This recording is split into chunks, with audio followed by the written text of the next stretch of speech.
నమస్కారం. హరియాణ స్వామి జయ శ్రీమన్నారాయణ. అస్మద్ గురభ్య నమ అస్మత్ పరం గురభ్య నమ. శ్రీమతి రామానుజాయ నమ. శ్రీ శైలేంద్ర దయాపాత్రం విభక్త గుణవర్ణం జతింద్ర ప్రవణంగణ్య రామ జమతాముని రామానుజం దయాపాత్రం జ్ఞాన వైరాగ్య భూషణం శ్రీమద్ వెంకటనాథజం వందే వేదాంత దేశికం लक्ष्मीनाथ समराम नाथ जगन्नाथ्याम अस्मत् आचार्य पर्यंतम वंदे गुरु परंपरा. जो नित्य अच्युत पदम भुज जुग्म व्याम हतस्तत् इतराणि त्रिनामिने अस्मत् गुरु भगवतस्व दासिका सिद्धु रामानुजस्य चरणस्य शरणं प्रपद्ये. हरियाण स्वामी हरियाण रामानुज दास. तो आज के আমরা আলোচনা করব যে আমাদের যে পৈতা বা উপবিদ জেনুই, এটা একই জিনিস, আলাদা আলাদা ভাষাতে বলা হয়।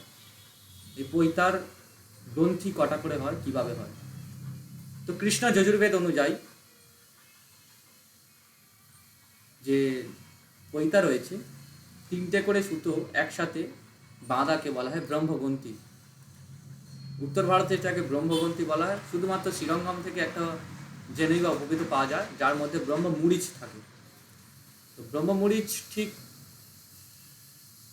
এইরকম একটা বাধা, সুন্দর করে মোড়ানো। এই ব্রহ্মমরিচ হৃদয়ের, আমাদের যে হৃদয় আছে, হৃদয়ের উপরে থাকতে হয় সর্বদাই, সমস্ত সময়।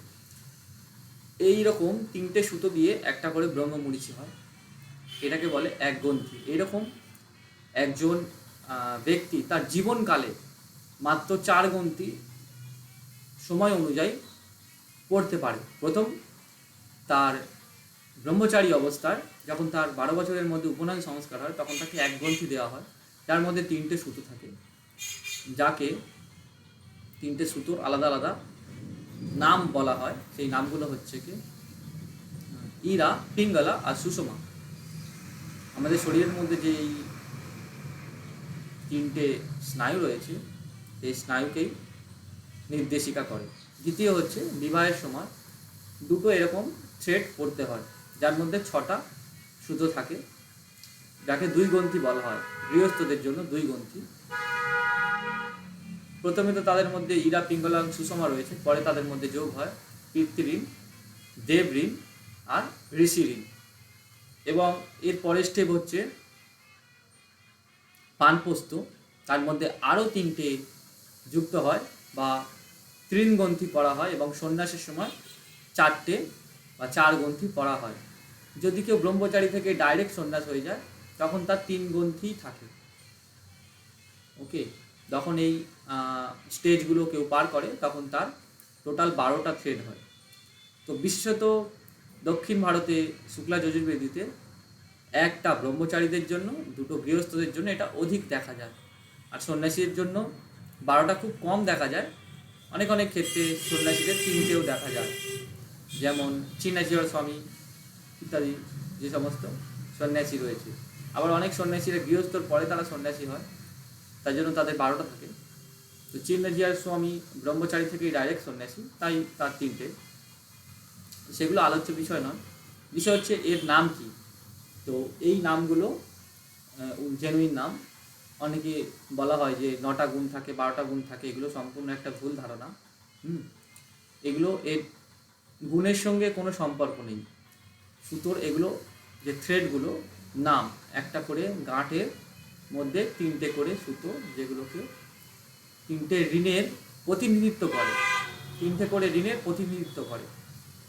আর আমাদের ব্রহ্মচারীদের 3টে যে ইরা, পিঙ্গলা, সুষমা এর প্রতিনিধিত্ব করে। এটা গুণ না, প্রতিনিধিত্ব করা। তো আমরা কৃষ্ণ যজুর্বেদ অনুযায়ী এই বিষয়ে জানতে পারি। হরে কৃষ্ণ।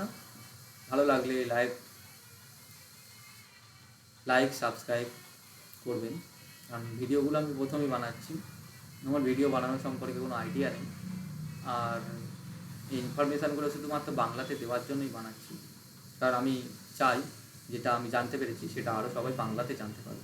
কারণ আমি তামিল থেকে আর ইংরাজি থেকে জানতে পেরেছি, তো আপনারা সবাই একত্রে বাংলাতে জানতে পারছেন, যেহেতু বাঙালিদের জন্য এটা আমার কর্তব্য।